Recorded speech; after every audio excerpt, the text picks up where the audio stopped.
வணக்கம். தினமலர்.com மாலை 4 மணி செய்திகள். முக்கிய நிகழ்வுகள். தமிழக அரசு ஊழியர்களுக்கு 7% அகவிலைப்படியை உயர்த்தி அறிவித்தார் முதல்வர் பன்னீர்செல்வம். அரசு ஊழியர்களின் வாழ்வாதாரத்தை பாதுகாக்கும் ஜெயலலிதா வழியில் ஆட்சி நடப்பதாக அறிக்கையில் புகழாரம். சசிகலா இளவரசி சுதாகரன் தரப்பிலும் சுப்ரீம் கோர்ட்டில் ஜாமீன் மனுக்கள் தாக்கல். ஜெயலலிதா மனு செவ்வாயன்று விசாரணைக்கு வரும் என்று எதிர்பார்ப்பு. உக்கிரமடைந்து வரும் ஹூத் புயல். ஆந்திரா, ஒடிசா மாநிலங்களில் முன்னெச்சரிக்கை நடவடிக்கைகள் தீவிரம். விரிவான செய்திகள்.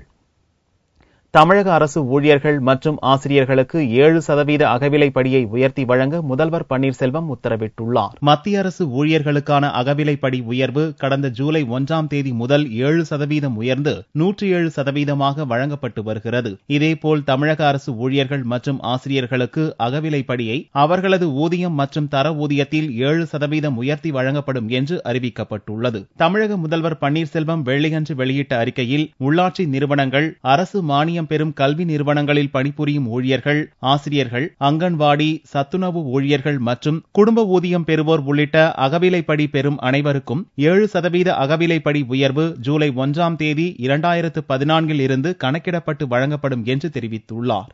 இதன் மூலம் 18 லட்சம் பேர் பயன்பெறுவர் என்றும் ஆண்டுக்கு 1558 கோடியே 97 லட்சம் ரூபாய் செலவாகும் என்றும் முதல்வர் பன்னீர்செல்வம் தெரிவித்துள்ளார். அந்த அறிக்கையில் மாநில அரசு ஊழியர்களின் வாழ்வாதாரத்தை பாதுகாத்தவர் என்று ஜெயலலிதா குறித்து குறிப்பிட்டுள்ள பன்னீர்செல்வம், ஜெயலலிதா வழியில் தமிழக அரசின் ஆட்சி நடந்து வருவதாகவும் தெரிவித்துள்ளார். முன்னதாக இது தொடர்பாக தலைமைச் செயலாளர் மோகன் வெர்கீஸ், சிறப்பு ஆலோசகர் ஷீலா பாலகிருஷ்ணன் மற்றும் அமைச்சர்களுடன் முதல்வர் பன்னீர்செல்வம் ஆலோசனை நடத்தினார் என்பது குறிப்பிடத்தக்கது. சொத்து சேர்ப்பு வழக்கில் ஜாமீன் கோரி சசிகலா, இளவரசி, சுதாகரன் தரப்பிலும் வெள்ளியன்று தனித்தனியாக ஜாமீன் மனுக்கள் தாக்கல் செய்யப்பட்டன. ஜெயலலிதா உள்பட 4 பேரின் ஜாமீன் மனுக்களும் வரும் 14ஆம் தேதி விசாரணைக்கு வரும் என்று எதிர்பார்க்கப்படுகிறது. சொத்து சேர்ப்பு வழக்கில் முன்னாள் முதல்வர் ஜெயலலிதா, அவரது தோழி சசிகலா மற்றும் சுதாகரன், இளவரசி ஆகியோருக்கு 4 ஆண்டுகள் சிறை தண்டனை விதிக்கப்பட்டு பெங்களூரு சிறையில் அடைக்கப்பட்டுள்ளனர். கர்நாடக உயர்நீதிமன்றத்தில் இவர்களது ஜாமீன் மனுக்கள் தள்ளுபடியான நிலையில் வியாழனன்று மாலை உச்சநீதிமன்றத்தில் ஜெயலலிதா தரப்பில் வக்கீல் ஜெய்கிஷோர் ஜாமீன் மனுவை தாக்கல் செய்தார். ஜெயலலிதாவின் உடல்நிலை, வயது, பெண் ஆகியவற்றை காரணம் காட்டி அவருக்கு ஜாமீன் வழங்க கோரி மனு தாக்கல் செய்யப்பட்டிருந்தது. இந்நிலையில் வெள்ளியன்று காலை 10:30 மணி அளவில் உச்சநீதிமன்ற வக்கீல் ரூபேஷ் 3 ஜாமீன் மனுக்களை தாக்கல் செய்தார். சசிகலா, இளவரசி, சுதாகரன் தரப்பில் ஜாமீன் கோரி இம்மனுக்கள் தாக்கல் செய்யப்பட்டன. ஜெயலலிதாவுக்கு ஜாமீன் மனுவில் தெரிவிக்கப்பட்டதை போன்ற ஷரத்துக்களே இம்மனுக்களிலும் இடம்பெற்றிருந்தன. பெங்களூரு தனி நீதிமன்றத்தினர் தீர்ப்பு குறித்த விமர்சனங்கள் மற்றும் வெளிப்படையான எதிர்ப்புகள் இதில் பதிவு செய்யப்படவில்லை. வரும் 18ஆம் தேதி முதல் 26ஆம் தேதி வரை தீபாவளியை முன்னிட்டு உச்சநீதிமன்றத்திற்கு விடுமுறை அறிவிக்கப்பட்டுள்ளது. ஜெயலலிதாவின் ஜாமீன் மனு மற்றும் சசிகலா, இளவரசி, சுதாகரன் ஆகியோரின் ஜாமீன் மனுக்கள் தனித்தனியாக வரும் 14ஆம் தேதி செவ்வாயன்று விசாரணைக்கு எடுத்துக் கொள்ளப்படும் என்று எதிர்பார்க்கப்படுகிறது. அந்நாளில் இம்மனுக்கள் விசாரணைக்கு எடுத்துக் கொள்ளப்படாவிட்டால் தீபாவளிக்கு பிறகே இவற்றின் மீதான உத்தரவுகள் பிறப்பிக்கப்படும் வாய்ப்பு உள்ளது. இந்நிலையில் கர்நாடக உயர்நீதிமன்றத்தில் தமிழக வக்கீல் சத்யநாராயணா என்பவர் தமிழக முன்னாள் முதல்வர் ஜெயலலிதாவை தமிழக சிறைக்கு மாற்ற வேண்டும் என்று பொதுநலன் வழக்கு தாக்கல் செய்திருந்தார். இம்மனு வெள்ளியன்று விசாரணைக்கு வர இருந்தது. ஆனால் உச்சநீதிமன்றத்தில் ஜெயலலிதாவின் ஜாமீன் மனு நிலுவையில் இருப்பதால் தனது மனுவை திரும்பப் பெறுவதாக கூறி வெள்ளியன்று வக்கீல் சத்யநாராயணா திரும்பப் பெற்றார். ஹூத் புயல் தீவிரமாகி உள்ளதை தொடர்ந்து ஆந்திரா மற்றும் ஒடிசாவில் முன்னெச்சரிக்கையாக தடுப்பு நடவடிக்கைகள் மேற்கொள்ளப்பட்டுள்ளன. அந்தமான் தீவுக்கு அருகில் செவ்வாயன்று காலை உருவான காற்றழுத்த தாழ்வு மண்டலம் வலுவடைந்து புயலாக தீவிரமடைந்தது. ஹூத் என்று பெயரிடப்பட்டுள்ள இப்புயல் வரும் 12ஆம் தேதி விசாகப்பட்டினம் அருகே கரையை கடக்கும் என்று எதிர்பார்க்கப்படுகிறது. விசாகப்பட்டினத்தில் இருந்து கிழக்கு தென்மேற்காக 675 கிலோமீட்டர் தூரத்தில் நிலை கொண்டுள்ள இந்த புயல் ஒடிசா மற்றும் ஆந்திராவை நோக்கி வேகமாக நகர்ந்து வருகிறது. இதனால் இவ்விரு மாநிலங்களிலும் பலத்த மழை பெய்யும் என்றும் 100 முதல் 110 கிலோமீட்டர் வேகத்தில் சூறைக்காற்று வீசும் என்றும் வானிலை ஆராய்ச்சி மையம் எச்சரித்துள்ளது. சனிக்கிழமையும் புயல் கரையை கடக்கும் ஞாயிறன்றும் காற்றின் வேகம் அதிகரிக்கும் என்றும் அதனால் ஒடிசா, ஆந்திரா, தெலுங்கானா மாநிலங்களில் கடும் பாதிப்பு ஏற்படும் என்றும் அஞ்சப்படுகிறது. இதையொட்டி மத்திய உள்துறை அமைச்சர் ராஜ்நாத் சிங் ஒடிசா, ஆந்திரா மற்றும் தெலுங்கானா மாநிலங்களின் முதல்வர்களுடன் வெள்ளியன்று காலை பேசினார். புயல் நிவாரண பணிகளில் மத்திய அரசு முழு உதவிகளை அளிக்க தயாராக இருப்பதாக 3 முதல்வர்களிடமும் ராஜ்நாத் சிங் உறுதியளித்துள்ளார். ஒடிசா கடற்கரையை புயல் தாக்கும் போது தொலைத்தொடர்பு கட்டமைப்புகள் கடும் சேதமடையும் என்பதால் நிவாரணப் பணிகளுக்காக அதிக அளவில் சேட்டலைட் போன்களை வழங்க வேண்டும் என ராஜ்நாத் சிங்கிடம் ஒடிசா முதல்வர் நவீன் பட்நாயக் வலியுறுத்தியுள்ளார். மீட்பு மற்றும் நிவாரணப் பணிகளில் ஈடுபடுவதற்காக ஆந்திரா மற்றும் ஒடிசாவில் தேசிய பேரிடர் மீட்பு படையினர் விரைந்துள்ளனர். NDRF teams are very much in ready position to deploy, but at present exact place of landfall there is doubt in that. What was earlier predicted at that time, it is felt that it is shifting towards south and it will hit somewhere north Andhra Pradesh near to Visakhapatnam. So accordingly, deployment plan of NDRF, ODRAF and fire services of Odisha will be decided. Finally, will be decided in the evening at 5 o'clock with the meeting after meeting with Chief Secretary. Odisha மற்றும் ஆந்திர கடற்கரையோரங்களில் வசிக்கும் மக்களை பாதுகாப்பான இடங்களுக்கு கொண்டு செல்லவும் இரு மாநில அரசுகளும் ஆலோசித்து வருகின்றன. இந்தியாவின் கடும் பதிலடியை அடுத்து கடந்த 9 தினங்களாக காஷ்மீர் எல்லைப் பகுதிகளில் நடத்தி வந்த தாக்குதலை பாகிஸ்தான் ராணுவத்தினர் நிறுத்தியுள்ளனர். ஜம்மு காஷ்மீரில் உள்ள சர்வதேச எல்லைக்கோட்டில் அமைந்துள்ள இந்திய முகாம்கள் மீதும் எல்லையோர கிராமங்கள் மீதும் பாகிஸ்தான் ராணுவத்தினர் கடந்த சில நாட்களாக தொடர் தாக்குதல் நடத்தினர். போர் நிறுத்த ஒப்பந்தத்தை பாகிஸ்தான் ராணுவம் தொடர்ந்து மீறி வந்ததை அடுத்து இந்திய ராணுவம் கடும் பதிலடி கொடுத்தது. விளைவுகள் கடுமையாக இருக்கும் என்று பிரதமர் மோடி, ராணுவ அமைச்சர் அருண் ஜேட்லி ஆகியோர் பாகிஸ்தானை எச்சரித்தனர். இந்தியாவின் பதிலடி தாக்குதலை எதிர்கொள்ள முடியாத பாகிஸ்தான் ராணுவத்தினர் தாக்குதலை திடீரென்று குறைத்துக் கொண்டுள்ளனர். ஜம்மு மற்றும் சம்பா மாவட்டங்களில் வியாழன் இரவிலும் வெள்ளி காலையிலும் இந்திய முகாம்கள் மீது பாகிஸ்தான் ராணுவம் தாக்குதல் நடத்தவில்லை.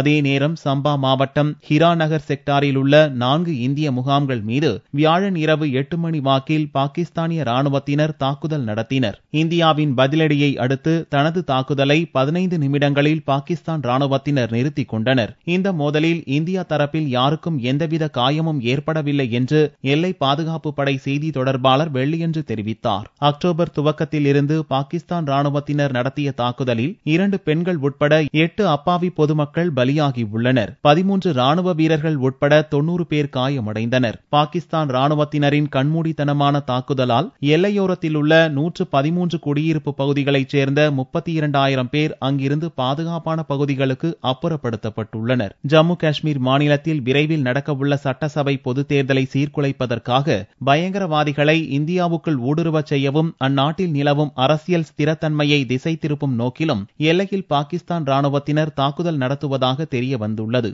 இந்திய எல்லை பாதுகாப்பு படையினரின் தாக்குதலில் கடந்த சில நாட்களில் அப்பாவி பாகிஸ்தானியர் 9 பேர் பலியாகி இருப்பதாக அந்நாட்டு ராணுவம் தெரிவித்துள்ளது.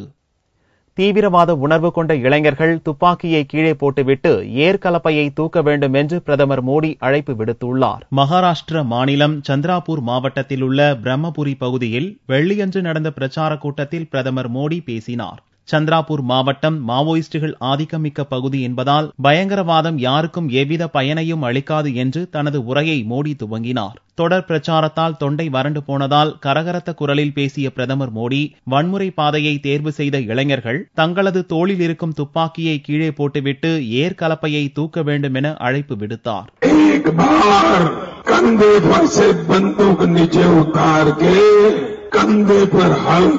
बिठाकर देखो, जो बंदूक धरती को लाल करती है वो हल धरती को हरा भरा बना देगा, आपके बच्चों का भविष्य बना देगा.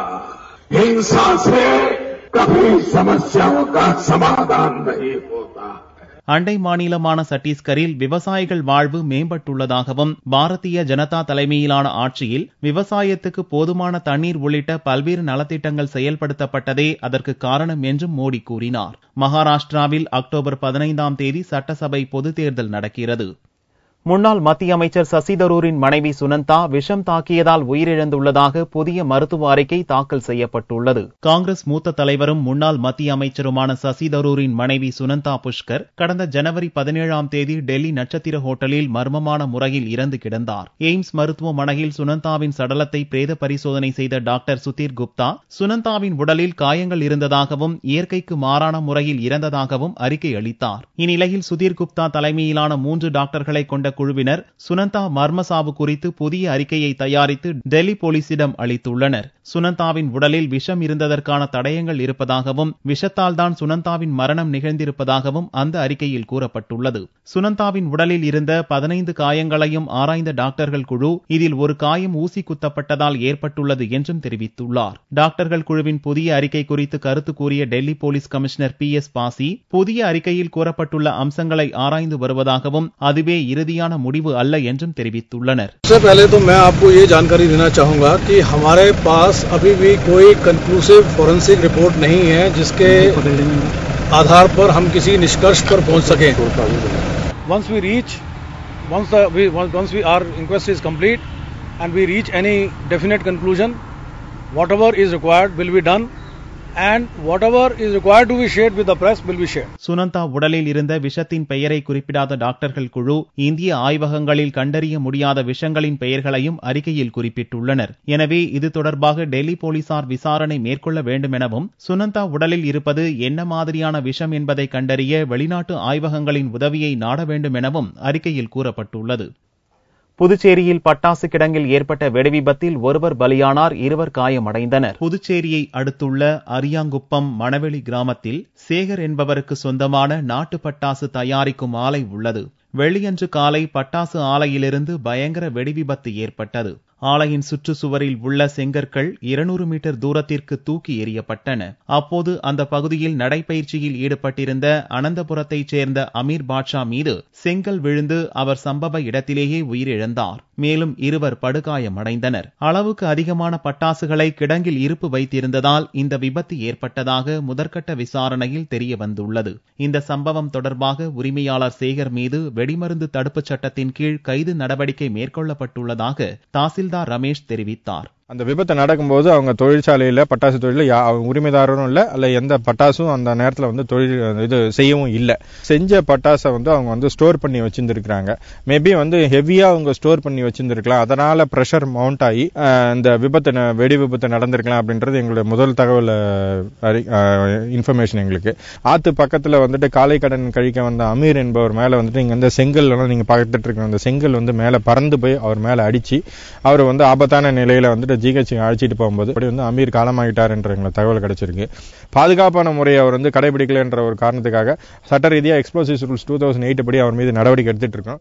இந்த வெடிவிபத்தை தொடர்ந்து புதுச்சேரியில் உள்ள பட்டாசு கிடங்குகளை தற்காலிகமாக மூட மாநில நிர்வாகம் உத்தரவிட்டுள்ளது.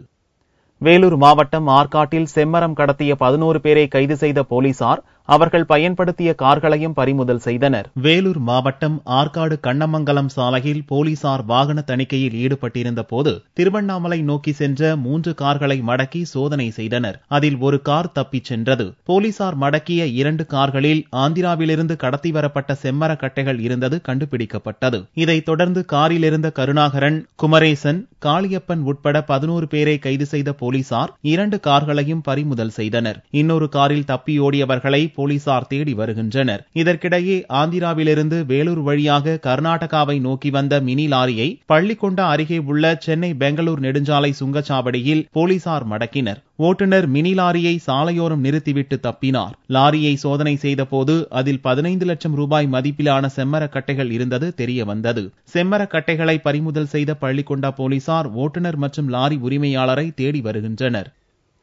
டாக்டர்கள் அளவுக்கு அதிகமாக கட்டணம் வாங்குவதை கண்டித்து பீகாரில் மக்களை திரட்டி போராட்ட இயக்கம் நடத்தப்போவதாக பப்பு யாதவ் MP அறிவித்துள்ளார். பீகார் மாநிலம் மாதேபுரா தொகுதி MP பப்பு யாதவ் லாலு பிரசாத்தின் ராஷ்டிரிய ஜனதா தளத்தைச் சேர்ந்தவர். பாட்னாவில் டாக்டர்களுக்கு எதிரான தர்ணாவில் கலந்து கொண்ட பப்பு யாதவ் அப்பாவி நோயாளிகளிடம் இருந்து டாக்டர்கள் கொள்ளையடிப்பதாக குற்றம் சாட்டினார். அநியாயமாக கட்டணம் வசூலிக்கும் டாக்டர்களுக்கு எதிராக அக்டோபர் 13ஆம் தேதி முதல் மக்களை திரட்டி போராட்டம் துவங்கப் போவதாகவும் அவர் அறிவித்தார். IMA में हमको इतनी बात हुई, कोई बात नहीं, और हमको IMA के सारे लोग कहते हैं कि आप दबाव नहीं बना सकते. आप दबाव बनाइए, आप धमकी दीजिए. बिहार के 9 करोड़ लोगों को कोई अधिकार नहीं अपने लिए. बिहार के गरीबों को आप लूटते रहिए. कहा है हमको सारे लोगों ने कहा कि आज तक और एमपी क्यों नहीं किया। हमने कहा और एमपी और जनप्रतिनिधि और विधायक यदि निपुणता का हिजरा है तो क्या पप्पू यादव भी हो जाए। பீகாரில் எம்பிபிஎஸ் படித்த டாக்டர்கள் 150 ரூபாயும், எம்டி எம்எஸ் படித்த டாக்டர்கள் 200 ரூபாயும், அனுபவம் வாய்ந்த டாக்டர்கள் 300 ரூபாயும் கட்டணம் வாங்குவதாக குற்றம் சாட்டிய பப்பு யாதவ், தானும் தன் மனைவியும் அரசு மருத்துவமனையில் மட்டுமே சிகிச்சை பெறுவதாகவும் தனியார் கிளினிக்குகளுக்கு செல்வதில்லை என்று சபதம் எடுத்துள்ளதாகவும் கூறினார். பப்பு யாதவின் மனைவி ரஞ்சிதா காங்கிரஸ் எம்பியாக உள்ளார். தங்கத்தின் விலை வெள்ளிக்கிழமையன்று சவரனுக்கு 8 ரூபாய் குறைந்திருந்தது. ஒரு சவரன் தங்கம் 20,392 ரூபாய்க்கு விற்பனையானது. 1 கிராம் ஆபரண தங்கம் 2,549 ரூபாயாக இருந்தது. வெள்ளி கிராமுக்கு 50 காசுகள் குறைந்து 1 கிராம் 40 ரூபாய் 90 காசுகளுக்கு விற்பனையானது. பார்வெள்ளியின் விலை 38,240 ரூபாயாக இருந்தது.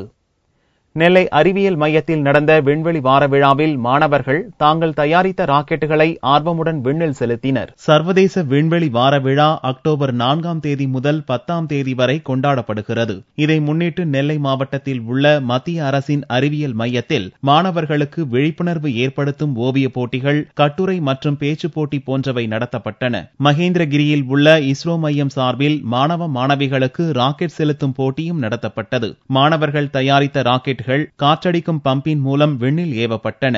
ஏவுகணை போல அமைக்கப்பட்டிருந்த பிளாஸ்டிக் பாட்டிலில் தண்ணீரை நிரப்பி அதன் கீழ்ப்பகுதியில் இருந்து மாணவர்கள் காற்றழுத்தம் ஏற்படுத்தினர். காற்றின் அழுத்தத்தால் பிளாஸ்டிக் பாட்டில் ராக்கெட் போல 100 அடி உயரம் மேலெழும்பி பறந்ததை மற்ற மாணவர்கள் ஆர்வமுடன் பார்த்தனர். இப்பதான் என்னோட டீம்மேட் இப்பதான் ஃபர்ஸ்ட் ட்ரையா முடிச்சிருக்காங்க. நாங்க இந்த மங்கல்யான் இஸ்ரோல இருந்து அனுப்புன மாதிரி இது ஒரு நல்ல ஆப்பர்ச்சுனிட்டி. நாங்களும் ராக்கெட் நல்லா பில்ட் பண்ணலாம் அப்படின்னு நினைச்சுதான் இங்க வந்திருந்தோம். பரவாயில்ல, இது ஒரு குட் எக்ஸ்பீரியன்ஸ் எங்களுக்கு. ஃபியூச்சர்ல நாங்க இதோட நல்லா பெட்டரா பண்ணி நாங்க ஃபர்ஸ்ட் பிரைஸ் வாங்கணும்னு நினைச்சிட்டு இருக்கோம். இங்கு இஸ்ரோ சார்பில் இதுவரை விண்ணில் செலுத்தப்பட்ட ராக்கெட்களின் மாதிரிகள், செயற்கைக்கோள் வடிவங்கள் கண்காட்சியாக வைக்கப்பட்டிருந்தன. மீண்டும் செய்திகள் இந்திய நேரப்படி இரவு 8 மணிக்கு. வணக்கம்.